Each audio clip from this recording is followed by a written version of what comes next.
Hello, everybody. Welcome to my Learn with Me series that I'm testing out. This will be episode 1, going over the first run that I have been going over and creating tips for myself to improve.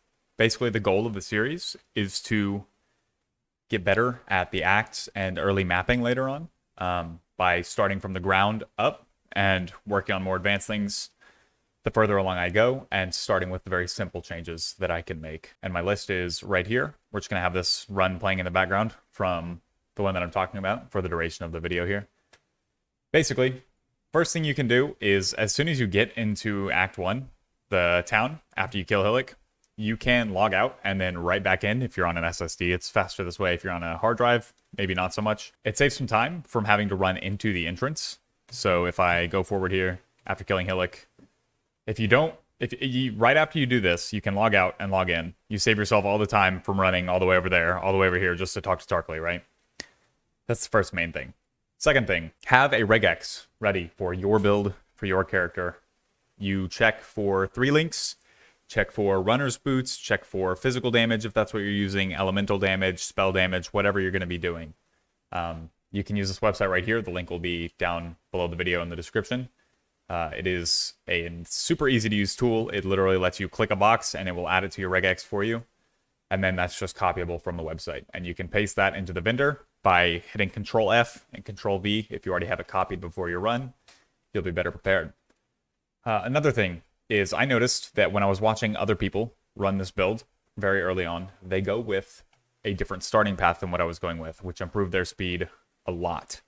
Because they started with attack speed, which makes their entire run go faster, especially after you get Leap Slam. Scaling attack speed makes Leap Slam go faster. Everything about the run is going to be significantly more efficient from the ground up if you start at a place that's going to be better early on and still works later just as good as whatever else you're going to be doing. Another thing, right after Mudflats, ideally, you go into the Submerged Passage, grab the waypoint, teleport to coast, and go into the Tidal Island.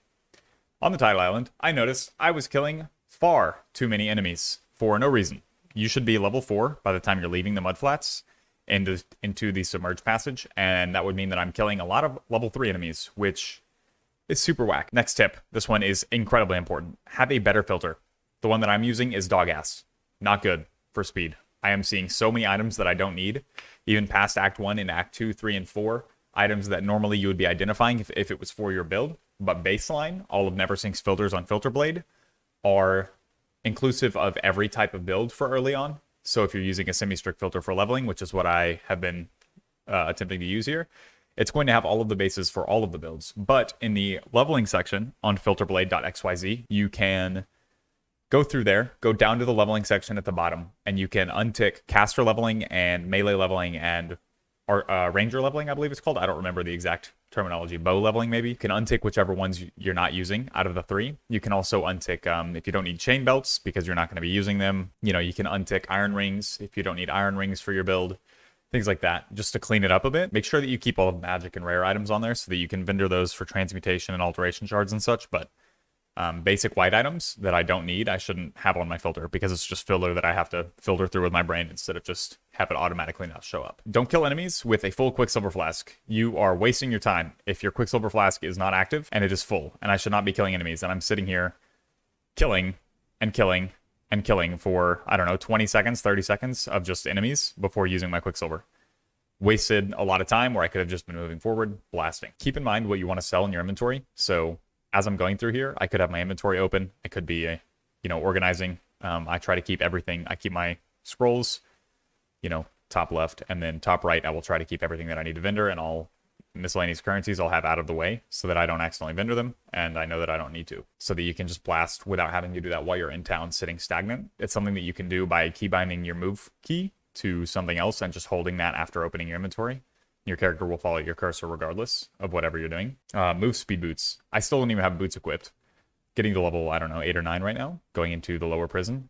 Should definitely have been picking up IDing vendor boots, checking the Hillock every time I'm in town, doing everything that I can to make sure that you have those because it's exponential. The earlier you have them, the more you get out of them throughout the run. Next thing would be having your tabs set up before the run. So the tabs carry over from the parent league of whatever you're doing. So if you're going into a new softcore trade league, you need to make sure that in standard softcore, your tabs are all set up for your next go at either practicing or the actual league start. So it's going to carry over from hardcore trade league is going to be hardcore standard. Hardcore SSF in league is going to be hardcore SSF from standard. So you want to make sure that your tabs are set up in those so that they're set up automatically by the time you get into the new league. Time yourself if you care to track your progress, if it's not going to stress you out too much. Try not to compare yourself to anybody but yourself while you're working on improving. You can watch people's videos, watch their content, see what they're doing to make their runs better, but don't stress yourself out by working too hard for other people's goals rather than your own. Make sure that you're creating your own. I will be streaming all of these runs over on my Twitch. Thank you guys for watching. Sub if you like the video, hit like, do your thing. Peace.